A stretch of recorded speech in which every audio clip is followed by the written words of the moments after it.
எழுதி கொடுக்குற பாட்டு, பணம் கொடுக்குறீங்க, இதுக்கப்புறம் நான் கேள்வியே கேட்க கூடாதுன்னு நீங்க சொல்றீங்க இல்லையா, அந்த ஒரு விஷயத்தை நீங்க ஏத்துக்கிறீங்க? அது எப்படி ஏத்துக்க முடியும்?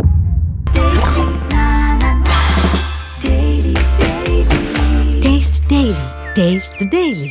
Periyar Maniammai Institute of Science and Technology, Tanjavur. BTech Biotechnology with specialization in computer science and biology. சாப்பிட்டு பாருங்க, டேஸ்ட் சும்மா கெத்தா இருக்கும். Daily double roasted rava, the perfect rava. மனிதனாகும் முயற்சியில் கவிஞனாகி விட்டேன், பாவம் இனி எப்போதும் அவனால் கடவுளாக முடியாது. உங்களுக்கு நீங்களே எழுதிக்கிட்டதா? கடவுளை விட ஒரு உயர்ந்த நிலையில் நான் இருக்கேன். எழுதி கொடுக்குற பாட்டு, பணம் கொடுக்குறீங்க, இதுக்கப்புறம் நான் கேள்வியே கேட்க கூடாதுன்னு நீங்க சொல்றீங்க இல்லையா, அந்த ஒரு விஷயத்தை நீங்க ஏத்துக்கிறீங்க? அது எப்படி ஏத்துக்க முடியும்? இரட்டை அர்த்த வசனம் அந்த வச்சு பாடல்கள் எழுதுறதா இருக்கட்டும், இப்படியான பாடல்களை நீங்க கேட்கறது உண்டா? நான் முன்னாடி இருந்தப்போ கோவப்பட்டு இருந்தேன். இப்போ அதை எப்படி நான் புரிஞ்சுக்கிறேன்னா, அதுவும் இந்த உலகத்துல இருக்கு. இதுல எது சரியா இருக்குமோ அதை கொஞ்சம் அதிகமாக்கிட்டு போனா நல்லா இருக்கும். கானா பாடல்களை நான் குத்துப்பாட்டு வகையில சேர்க்கவே இல்லை. கானா பாட்டு உயர்ந்த இலக்கியம்.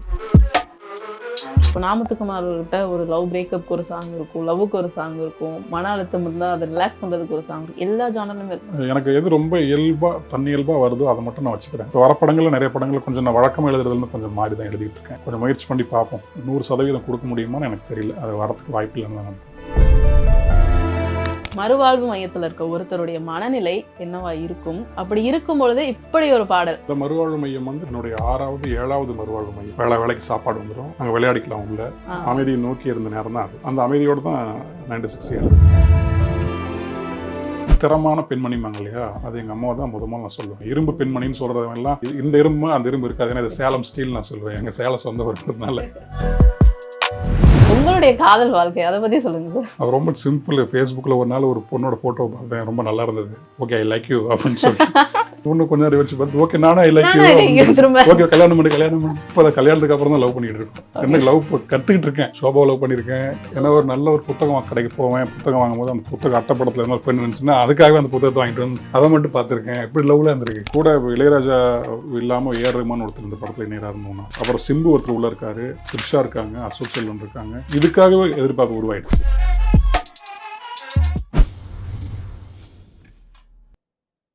லிட்டில் டாக்ஸ் நேயர்களுக்கு வணக்கம். இன்னைக்கு நம்ம கூட இந்த நேர்காணல்ல எழுத்தாளர் கார்த்திக் நேதா அவர்கள் தான் இருக்காரு. வணக்கம். வணக்கம் மேம். எப்படி இருக்கீங்க? ரொம்ப நல்லா இருக்கேன். உங்களுடைய ஒரு கவிதை ஒன்று நான் படித்தப்போ, மனிதனாகும் முயற்சியில் கவிஞனாகி விட்டேன், பாவம் இனி எப்போதும் அவனால் கடவுளாக முடியாது. உங்களுக்கு நீங்களே எழுதிக்கிட்டதா? ஆமாம்.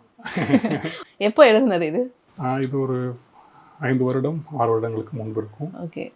இதோட அர்த்தம் என்னன்னு தெரிஞ்சுக்கலாம்? எனக்கு ஓரளவு புரிஞ்சது, பட் இதோட முழு அர்த்தம் என்னன்னு தெரிஞ்சுக்கலாமா? கடவுளை விட ஒரு உயர்ந்த நிலையில் நான் இருக்கேன் அப்படிங்கிறது அதோட பொருள். கவிஞங்கிறது அதோட உயர்ந்த நிலை. நான் இந்த நேர்காணலுக்காக சில இதெல்லாம் எடுக்கும்பொழுது சர்ச் பண்ணும்போது ஒரு விஷயம் பார்த்தேன். மறுவாழ்வு மையத்தில் இருக்கும் பொழுது தான் 96 படத்துக்கான அந்த லைஃப் ஆஃப் ராம், அந்த இதுவும் அந்த ஜேர்னி, ஜான்ல வர ஜேர்னி, அந்த சாங் நீங்கள் எழுதுனீங்க அப்படின்னாங்க. எனக்கு ரொம்பவே ஆச்சரியமா இருந்தது என்னன்னா, மறுவாழ்வு மையத்தில் இருக்க ஒருத்தருடைய மனநிலை என்னவா இருக்கும்? அப்படி இருக்கும் பொழுது இப்படி ஒரு பாடல் இப்போவுமே எல்லாருக்குமே ஃபேவரட், லைஃப் ஆஃப் ராம். அது அந்த மறுவாழ்வு மையம் வந்து நான் என்னுடைய 6வது 7வது மறுவாழ்வு மையம். அதுக்கு முன்னாடி நிறைய போயிருக்கேன். அந்த மறுவாழ்வு மையத்தில் நான் இருக்கும்போது ஓரளவுக்கு உடல் ரீதியாகவும் மன ரீதியாகவும் ஒரு நிலையில் நான் இருந்தேன். இன்னொன்று மறுவாழ்வு மையத்தில் இருக்கிறதுனால நான் வேறு பழக்கங்களுக்குள்ளேயும் போக முடியாது.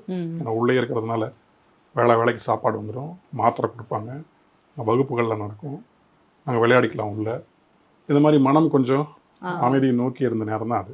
அதனால் அந்த அமைதியோடு தான் 96 எழுதுனேன். அந்த 96 பாட்டில் ஒரு லைன் எல்லாருக்கும் ஃபேவரட்டான லைன் இருக்காளேன்னு நிறைய சொல்லுவாங்க. பட் அதில் இன்னொரு லைனும் இருக்கும். லைஃப் வந்து கோ வித் த ஃப்ளோ அப்படின்றத, திமிலேறும் காலை மேல் தூங்கும் காகமாய் பூமி மீது இருப்பேன், புவி போகும் போக்கிலே கை கோர்த்து நானும் நடப்பேன்.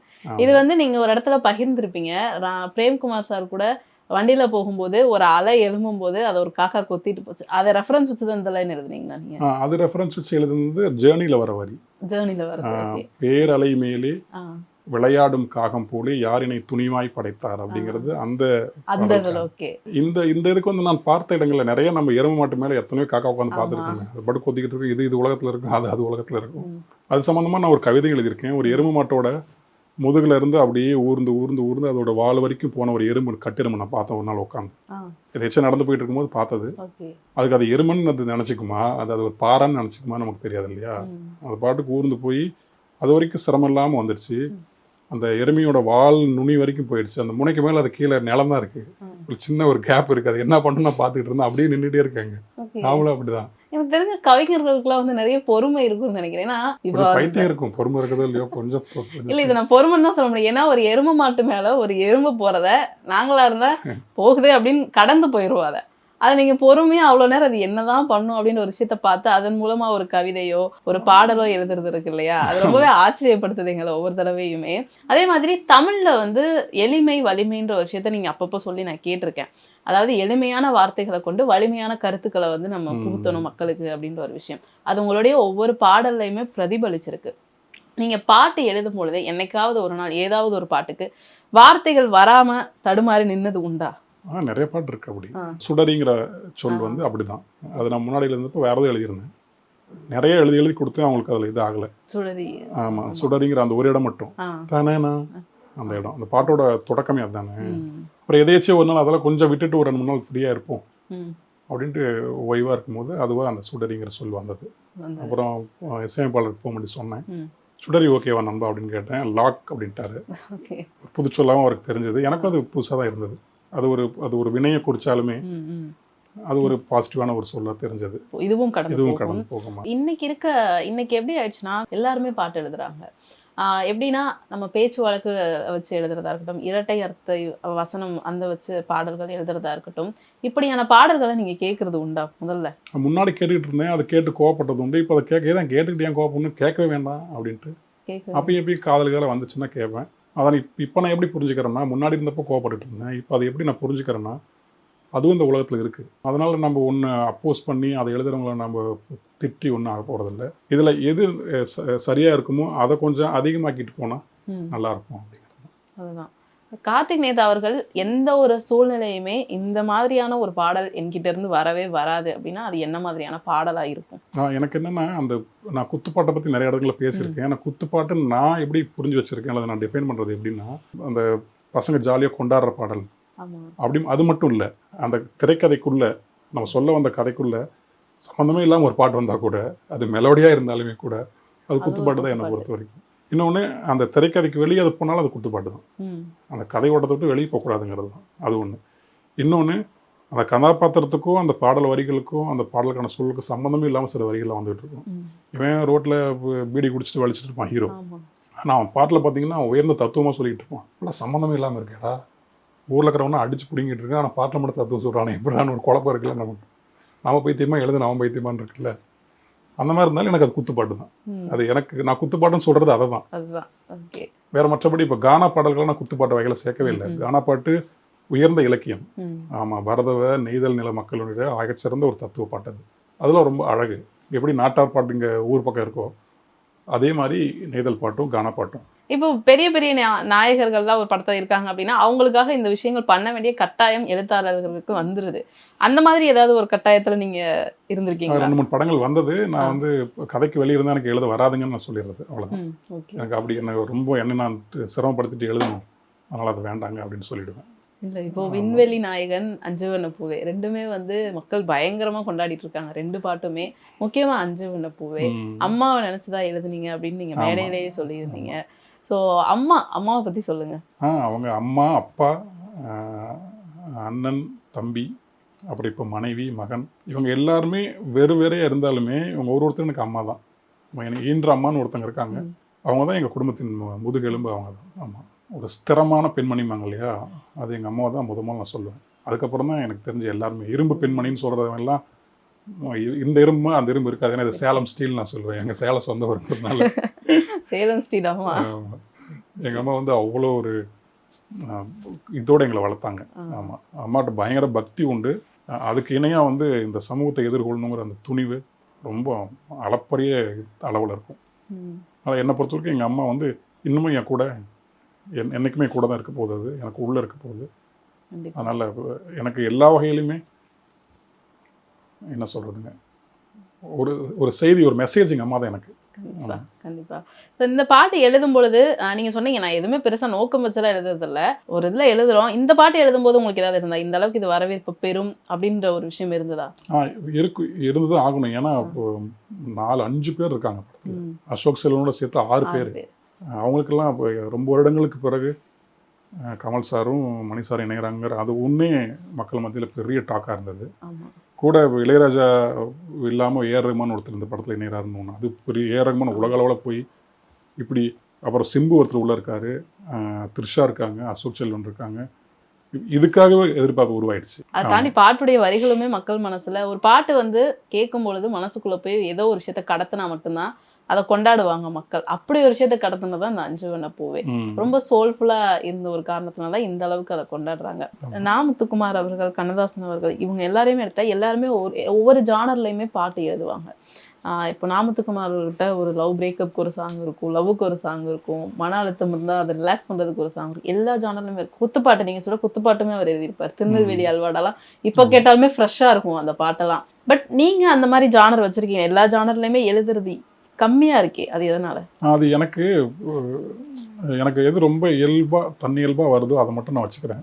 மற்றது மைண்ட் பார்க்கணுங்கிற அந்த ஆசை இது வரைக்கும் வரல.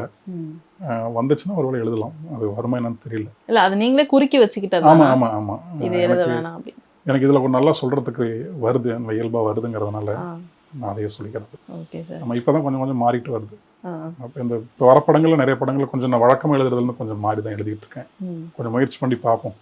நான் எல்லா பக்கமும் சொன்ன மாதிரி அத்தனை பேருமே அதை செஞ்சு பார்த்துருக்காங்க, அதனால் அது முயற்சி பண்ணி பார்ப்போம். வராமலாம் இல்லை, அது வேண்டான்னு ஒரு அது என்னமோ தெரியல, உள்ள ஒரு மனத்தடை வந்துகிட்டே இருக்கு. நினைக்கிறீங்க அந்த மனத்தடை? தெரியல, என்னோட நான் வாழ்ந்த விதம் அப்படி இருக்கலாம்னு நினைக்கிறேன். நான் சில நேரங்களில் இந்த மாதிரி நேரத்தில் நம்ம கொண்டாட்டமே வேண்டாம்னு நினைப்பேன். அந்த மாதிரி நேரத்தில் கொண்டாட்டமான பாட்டு எனக்கு கொடுத்தாலும் ரொம்ப சிரமம் தான் எனக்கு. பாட்டு எழுதும் வராது, மனசுக்கு விரோதமாக எழுதியாகணும், அப்படிலாம் சில நேரம் அமைஞ்சிடும். அது இந்த பர்சனல் லைஃப்பையும் பாட்டு வரக்கூடியதையும் நான் கொஞ்சம் குழப்பிப்பேன். அது நான் கொஞ்சம் பயிற்சி எடுக்கணும்னு நினைக்கிறேன். அப்படி பார்க்கவும் கூடாது, அது தவறு தான். ஏன்னா இப்போ பாரதியார் வந்து அப்படி குண்டு போட்டுக்கிட்டு இருந்த காலகட்டத்தில் தான் அப்படி உச்சபட்சமான கவிதைலாம் எழுதியிருக்காரு பாரதிதாசன். அவங்களாம் கண்ணதாசன் அவ்வளோ சோகத்தில் தான் அத்தனை பாட்டு எழுதியிருக்காரு. சொர்க்க மதுவிலாம் அவர் சோகத்தில் தான் எழுதியிருக்காரு. அதனால் எல்லாருக்குமே அந்த மாதிரி தான் கிராஸ் பண்ணி வரணும். எனக்குன்னு அந்த பக்குவம் வரலன்னு நினைக்கிறேன். அது முயன்று பார்க்கணும். ஆனால் நீங்கள் கேட்கறதுக்காக வருங்காலத்தில் கண்டிப்பாக எல்லாத்தையும் எழுதியிருக்காங்க நாய் அப்படின்னு சொல்கிற மாதிரி பண்ணிடலாம். கண்டிப்பாக. இப்போ பொதுவாக பெண்களை பற்றி ஒரு பெண் கவிஞர் எழுதுறத மாதிரி ஒரு ஆண் கவிஞர் எழுத முடியாது அப்படின்றத நீங்கள் சொல்லியிருக்கீங்க. பெண் வேற ஒரு இயற்கை, ஆண் வேற ஒரு இயற்கை. நம்ம ஒரே சமூக சூழலில் வாழ்ந்தாலுமே அது வார்த்தையில் மட்டும் இல்லை, வார்த்தையாக ஓரளவுக்கு கொண்டு வந்துட முடியும். ஒரு பெண்ணுடைய உலகத்துக்குள்ளே போய் வார்த்தையாக கொண்டு வந்துட முடியும். ஆனால் பெண்ணுடைய அந்த பரிபூர்ணமான உணர்வுன்னு ஒன்று இருக்குல்ல, அது ஒரு ஆணால் 100% கொடுக்க முடியுமான்னு எனக்கு தெரியல. அது வரத்துக்கு வாய்ப்பு இல்லைன்னு தான் நினைக்கிறேன். நான் தாமரை அக்கா தவமின்றி கிடைத்த வரமே அப்படின்னு ஒரு பாட்டு எழுதுனாங்க. அதே சிச்சுவேஷன் ஏன்ட்ட கொடுத்தா நான் தவமின்றின்னு ஆரம்பம் பண்ணானே எனக்கு டவுட்டு தான் இல்லையா? அந்த பெண் பார்க்குற பார்வை வேறையாக தான் இருக்கும். உங்களுடைய காதல் வாழ்க்கை அதை பற்றி சொல்லுங்க சார். அது ரொம்ப சிம்பிள். ஃபேஸ்புக்கில் ஒரு நாள் ஒரு பொண்ணோட ஃபோட்டோ பார்த்தேன், ரொம்ப நல்லா இருந்தது. ஓகே, ஐ லைக் யூ அப்படின்னு சொல்லி. இவ்வளோதானா? I like you. அந்த பொண்ணு கொஞ்ச நேரம் வச்சு பார்த்துட்டு ஓகே நானும் ஐ லைக் யூ, ஓகே கல்யாணம் பண்ணி இவ்வளோ சிம்பிளான ஒரு லவ் ஸ்டோரியா இருக்கு. இப்போ அதை கல்யாணத்துக்கு அப்புறம் தான் லவ் பண்ணிட்டு இருக்கோம். என்ன லவ் கற்றுக்கிட்டு இருக்கேன் அவங்க. திருமணத்திற்கு முன் காதல், திருமணத்திற்கு பின் காதல், எது கரெக்டா இருக்குன்னு நீங்க நினைக்கிறீங்க? அது வேற இருக்கா? காதலே என்ன, திருமணத்திற்கு பின் நம்ம கல்யாணம் பண்ணவங்க தான் காதலிக்கணும், அதெல்லாம் நான் சொல்ல வரேன். அப்படியா? சரி சரி சார், நீங்க என்ன நினைச்சீங்க? அப்போ யாரையோ லவ் பண்ணிருக்கோமே, ரோட்ல போய் வந்தவங்க லவ் பண்ணிருக்கோம். ஷோபாவை லவ் பண்ணியிருக்கேன். ஏன்னா ஒரு நல்ல ஒரு புத்தகம் கடைக்கு போவேன், புத்தகம் வாங்கும்போது அந்த புத்தகம் அட்டைப்படத்தில் இருந்தால் பெண் இருந்துச்சுன்னா அதுக்காகவே அந்த புத்தகத்தை வாங்கிட்டு வந்து அதை மட்டும் பார்த்துருக்கேன். எப்படி லவ்ல இருந்திருக்கு, ஒரு ஆர்வ கோளாறு லவ்ல இருந்திருக்கு. அதனால எனக்கு முன்னாடி வந்தாலும் லவ் இல்லை, நல்லா எனக்கு அப்போ தெரியுது. முன்னாடி வந்து லவ் இல்லை, அது ஒரு க்ரஷ்ன்னு தெரியுது. இப்போதான் கொஞ்சம் காதல் கற்றுக்கிட்டு இருக்கேன். இதுக்கு மேலே பாட்டு கொடுத்தாங்கன்னா நல்ல பாட்டுலாம் வரும்.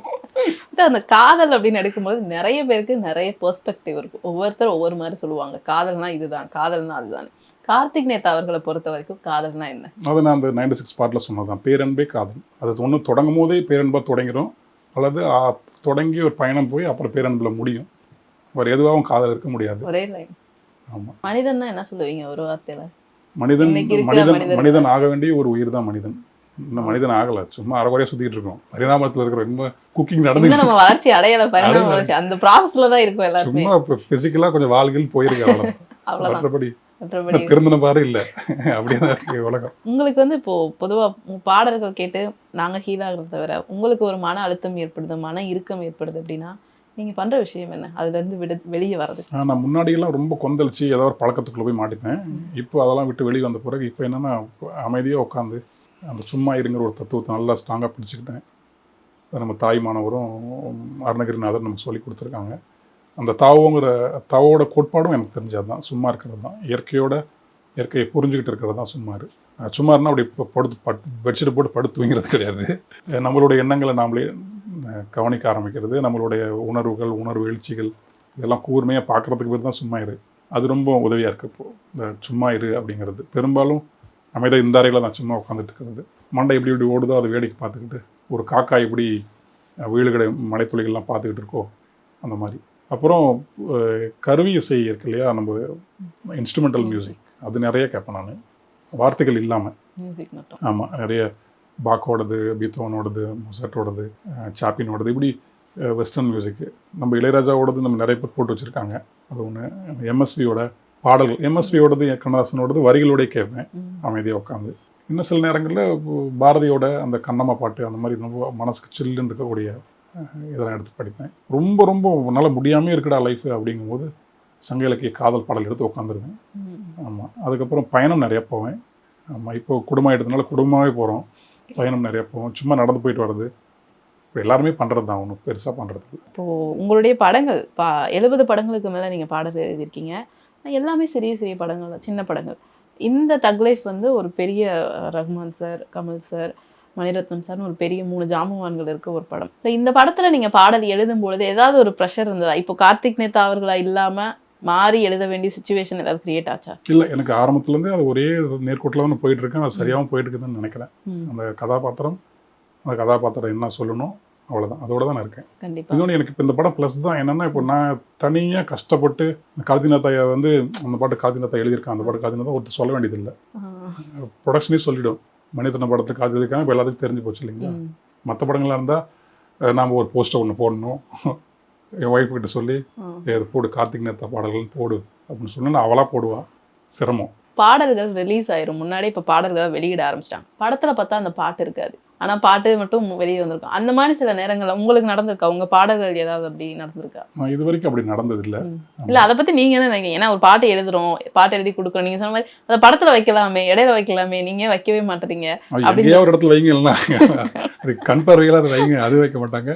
நிறைய படங்கள் ஒரு மெட்டுக்கு எழுதியிருப்போம், அதுக்கான தொகையை நம்ம வாங்கியிருப்போம், ரெக்கார்டும் ஆகிருக்கும், அது படத்துலேயே வராது. அப்படிலாம் நிறைய பாட்டு வந்திருக்கு. எழுதி கொடுக்குற பாட்டு நீங்கள் எனக்கு பணம் கொடுக்குறீங்க, இதுக்கப்புறம் நான் கேள்வியே கேட்கக்கூடாதுன்னு நீங்கள் சொல்கிறீங்க இல்லையா? அந்த ஒரு விஷயத்தை நீங்கள் ஏற்றுக்கிறீங்க. அது எப்படி ஏற்றுக்க முடியும்? இப்போ அப்படி இல்லை. இப்போ நம்ம பர்சனலாக பேசுகிறோம், ஒரு பாட்டை பற்றி டிஸ்கஸ் பண்ணிட்டு தான் பாட்டுக்குள்ளேயே உட்காடுறோம். எனக்கு இந்த மாதிரி தான் வேணும், அந்த மாதிரி தான் வேணும் அப்படின்ட்டு. அப்பயும் இன்னமும் எங்கே போனாலும் 4 மைல்களுக்கு இடையில் ஒரு குரங்கு வந்து உட்கார மாதிரி ஏதோ ஒன்று உட்காந்துட்டு தான் இருக்கும். அதை நம்ம ஒன்றும் செய்ய முடியாது. அந்த மாதிரி சில குரங்குகள் வந்து உட்காரும் போது கார்த்திக் நேத்தா குரங்குகள் வரும்போது நான் என்ன பண்ணுறதுன்னா, மயில இல்லாமல் காக்காவை பறந்துடுவேன். ஆளை விட்டுரு சாமி, நான் இப்போ தான் அங்கேருந்து கொஞ்சம் மேலே ஏறி வந்துருங்க, இப்படி எனக்கு போய் திறக்க வச்சுறாங்க, இப்படி வந்துடுவேன். இன்னைக்கு வந்து பொதுவாக அந்த சின்ன விஷயத்துல இருந்து ஆரம்பிச்சு ஒரு விஷயத்துல ஒரு படம் சின்ன படமா எடுப்பாங்க, அது பிரபலமாயிடும், பெரிய நடிகர்கள் வச்சு எடுத்து அது இன்னும் பிரபலமானே அவங்க வந்ததுக்கான நோக்கம் அப்படின்றதே சில நேரங்களில் காணாமல் போயிடுது. காரணம் வந்து அவங்க அந்த வணிகம் அப்படின்றதுக்குள்ள மாட்டிக்கிறாங்க, தெரிஞ்சோ தெரியாமலேயோ தான். நீங்களுமே என்னைக்காவது அப்படி யோசிச்சிருக்கீங்களா? இன்னைக்கு தக் லைஃப் அப்படிங்கிற ஒரு பெரிய படத்தில் நம்ம பண்ணிட்டோம் அப்படின்றப்போ இதுக்கப்புறம் பெரிய பெரிய படங்கள் வரும்பொழுது நமக்கான சில கொள்கைகள்லாம் இருக்கும், இதை நான் பண்ண மாட்டேன், இதை பண்ண மாட்டேன் அப்படின்னு. ஆனால் நாளைக்கு வணிக ரீதியாக மாட்டி இதை பண்ண வேண்டிய கட்டாயம் ஏற்படுமோ, இதில் நம்ம சிக்கிடுவோமோ அப்படின்னு யோசிச்சிருக்கீங்களா? அது இப்போ வரதான் செய்யும். அதை சமாளிக்கிறது நான் கற்றுக்கணும். ஆமாம், காக்கா பறந்த மாதிரி எப்படி காக்காவை பறக்க முடியாது, பறக்க முடியாது, எதிர்கொள்ளணும். ஆமாம், அது இதுக்கு பறக்கிறோம்னா அது பாவாது அப்படின்னு சொல்லி விட்டு பறக்கிறது. ஆனால் இது வந்து ஒரு இயக்கமாக நடக்குது இல்லையா, அது நம்ம எதிர்கொள்ளணும். அது வருங்காலத்தில் தான் தெரியும்னு நினைக்கிறேன். நீங்கள் சொல்கிற மாதிரி இடத்துக்கு வரும், எனக்கும் வரும், பார்க்கலாம், வரும்போது பார்க்கலாம். அப்படி என்ன ஒரு பிராண்டானாலுமே அது மக்களுக்கான பிராண்டாக தான் நான் இருப்பேன்னு நினைக்கிறேன். சுடர்மணி ஜட்டிகள் அந்த மாதிரி மக்களுக்கு அன்றாடம் பயன்படக்கூடிய ஒரு பிராண்டாக தான் இருப்பேன்.